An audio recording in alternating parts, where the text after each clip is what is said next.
Қоян мен түлкі ертегісі. Бірде қоян мен түлкі көрішіп алып тату-тәтті тұрыпты. Түлкінің ешігі мұздан, ал қоянның ешігі ағаштан жасалыпты. Қыс бітіп, көңілді көктем келді. Қоянның ешігі орнында тұр, ал түлкінің ешігі жылға болып ағып кетті. Енді түлкі қайда бармақ? Қоян көршісін үйіне шақырды. Түлкі аңқау қоянның ешігіне кіріп, оны үйінен қуып шықты. Қоян мұңайып, жылап қалды. Түлкіге шамасы қайдан жетсін? Жолда келе жатса, алдынан иттер шықты. Не болды, Қоянжан? Неге жылап келесің? Түлкіні үйіме шақырып, паналатып едім. Ол мені өз үйімнен қуып жіберді.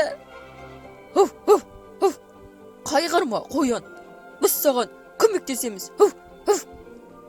Иттер үйшікке келіп, Түлкі, шық қане. Босат Қоянның үйін, дейді. Түлкі пеш үстінен пештен секіріп түсіп, үрпе-түрпелеріңді шығарамын, деді. Иттердің үрейі ұшып, қашып кетті. Қоян жылаған күйі келе жатса, алдынан аю шықты. Қоян-ау, неге қайғырып келесің? Мен қайғырмай, кім қайғырады? Түлкінің үйі еріп кетіп, оны үйшігіме кіргізіп едім. Енді өзім үйсіз қалдым. Жылама, Қоян, мен саған көмектесемін. Үйдің қасына келіп, аю гүрілдеп, Түлкі, шық үйден, деді. Пештен секіріп түсіп, үрпе-түрпеңді шығарамын, деді. Аю қорыққанынан орманға қаша жөнелді. Амалы құрыған Қоян жылай бастады. Қараса, жанынан иығында шалғысы бар әтеш кездеседі.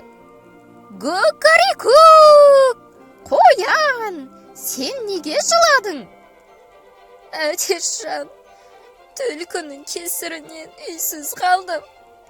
Маған көмектесуге ешкімнің шамасы келмейді.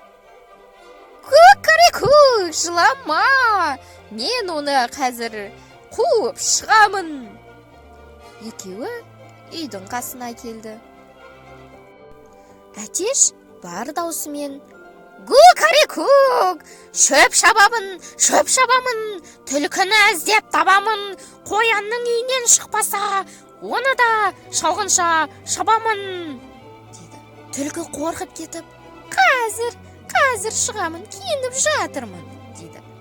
Әтеш тағы да өлеңін қайталайды. Күкірі-күк, шөп шабамын, түлкіні іздеп табамын, Қоянның үйінен шықпаса, оны да шалғынша шабамын, дейді. Түлкі сасқалақтап, қазір тонымды киіп жатырмын, дейді. Күкірі-күк, шөп шабамын, түлкіні іздеп табамын, Қоянның үйінен шықпаса, оны да шалғынша шабамын, дейді. Түлкі қорыққанынан үйден атып шығады. Солай ол баса маңында орманға қарай зыта жөнеледі.